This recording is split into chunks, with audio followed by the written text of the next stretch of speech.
जय श्री राम दोस्तों, वॉक पे चर्चा में आपका स्वागत। आंदोलनजीवी किसान फिर से मोर्चे पे हैं क्योंकि चुनाव अनाउंस हो गए हैं और फ्री का माल बटोरने का ये सबसे अच्छा तरीका है। असली किसानों के हम कभी खिलाफ नहीं हैं, हमारे अन्नदाता हैं, हमारे लिए खाना उगाते हैं वो लोग। बट ये जो आंदोलनजीवी हैं इनका क्या किया जाए? क्या 50 करोड़ भारतीयों को पेंशन देना पॉसिबल है? अगर किसानों को मिलनी चाहिए तो इनकम टैक्स पेयर्स को तो सबसे पहले मिलनी चाहिए, जिनके पैसे से सरकार को टैक्स मिलता है। जिस टैक्स के पैसे से ये लोग कह रहे हैं कि कुछ भी हो जाए हमें एमएसपी मिलनी चाहिए, हम खराब उगाएं अच्छा उगाएं, तो वहाँ से बात उठती है कि कौन चाहता है एमएसपी और किसको फ़ायदा होता है एमएसपी का? सबसे ज़्यादा वो होता है दलालों को और जो मार्केट में डालते हैं।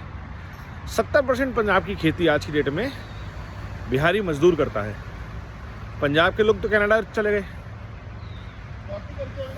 पंजाब में खेती करने वाले सरदार सिख पंजाब के लोग बचे कहाँ?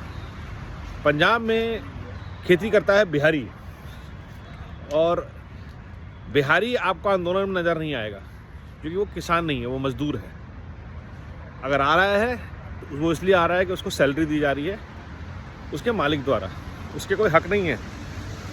बड़ी एमएसपी से उसको फ़ायदा नहीं होने वाला। क्या पंजाब के खेतों में काम करने वाले सारे मजदूर किसान जो हैं, क्या उनके ऊपर लेबर रिफॉर्म के एक्ट लागू होते हैं? क्या उनको पीएफ ईएसआईसी के बेनिफिट मिलते हैं? क्या उनको मिनिमम वेजेस देते हैं ये सो कॉल्ड किसान? और ये क्यों आंदोलनजीवी बार बार उतरते हैं सड़कों पर? क्या आपके प्रोडक्ट्स इतने ख़राब हैं कि आपको लगता है कोई खरीदेगा नहीं इसलिए एमएसपी बेचना ही बेचना है? सरकार आज की डेट में हर समाज के वर्ग के लिए इंक्लूडिंग किसानों के लिए इनकम डबल करने की बात कर रही है, जहाँ पे वो ऑल्टरनेट्स सोलर पावर जैसे, जहाँ पे आपकी कॉस्ट कम हो जाए, अपॉर्चुनिटी ढूंढ रही है। मिलेट्स जैसे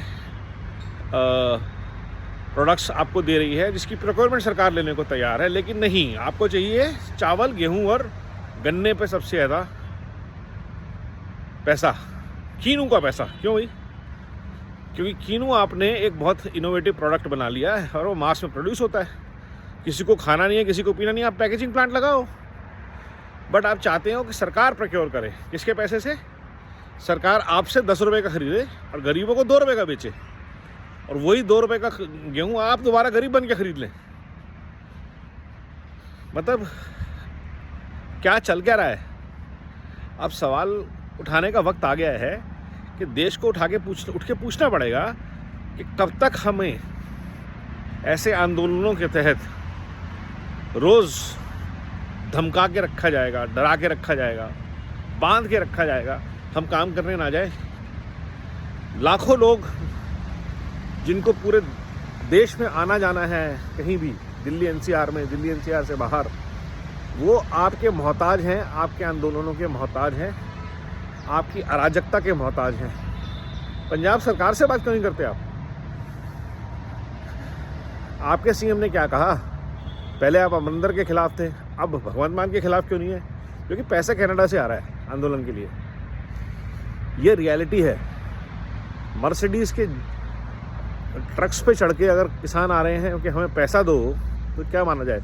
और बड़े किसानों पे टैक्स क्यों नहीं है? इसके लिए कौन किसान संगठन मांग कर रहा है कि जिस किसान की इनकम 10 लाख से ज़्यादा है उसके ऊपर टैक्स क्यों नहीं लगना चाहिए? रिच फार्मर्स के ऊपर टैक्स क्यों नहीं लगना चाहिए? इसके ऊपर कौन बातचीत करने को तैयार है? ये सारे सवाल हैं, और इन सब सवालों पे चर्चा ना हो, सरकार पॉलिसी ना बना पाए, इसलिए अराजकता का माहौल कि डरा धमका के किसी तरह से हम अपना हक ले लें। इलेक्शन का टाइम है, शायद ये बेस्ट टाइम है। इस तरह से तो जितने लोग हैं नोएडा, दिल्ली एनसीआर के जितने होम बायर्स हैं, उन सबको सड़कों पे उतराना चाहिए। हम सबको तो सबसे पहले हक देना चाहिए कि हम 10 साल से पैसा भी दे रहे हैं, आपको तो पैसा मिल नहीं रहा, वो एक दर्द है। हम बैंक को लोन भी दे रहे हैं, ईएमआई भी दे रहे हैं, मकान भी सामने खड़ा हुआ जो मिल नहीं रहे, रजिस्ट्री भी नहीं हो रही है, क्योंकि करप्शन की वजह से, पुराने नेताओं के करप्शन की वजह से आज तक वो प्रोजेक्ट अटके हुए हैं। अब पूरा देश अराजकता पे उतर आए। 150 करोड़ देश में किसी न किसी को किसी न किसी बात का दर्द होगा। 1 करोड़ लोगों को भी तकलीफ हो सकती है और उसको भड़काने के लिए एक आदमी निकला ही हुआ है न्याय यात्रा के नाम पे। तो ये चीज़ें अब कहीं ना कहीं बंद करनी पड़ेंगी, ख़त्म करनी पड़ेंगी अगर देश के लिए और देशवासियों के लिए वाकई में कुछ करना है तो। चाहे वो किसान हो, चाहे वो महिलाएं हों, सही बात के लिए आप लड़िए, अपनी आवाज़ उठाइए, बट देश को रोक देना ये कहाँ की समस्या का समाधान है। अराजक तरीके से अपनी मांगें मनवाने के लिए सड़कों पे जाम लगा देना, लोगों को हैरास करना, किसी के घर में कोई इमरजेंसी है, किसी ने अपनी रोजी रोटी के लिए जाना है, ये कहाँ तक की समझदारी है। तो आंदोलन जीवियों से अनुरोध, हद में रहें, कायदे में रहें तो बेटर है। असली किसान अपना काम कर रहे हैं, असली भारतीयों को अपना काम करने दीजिए। बहुत कुछ करना है, इससे काम नहीं होगा। वंदे भारत, नमो भारत।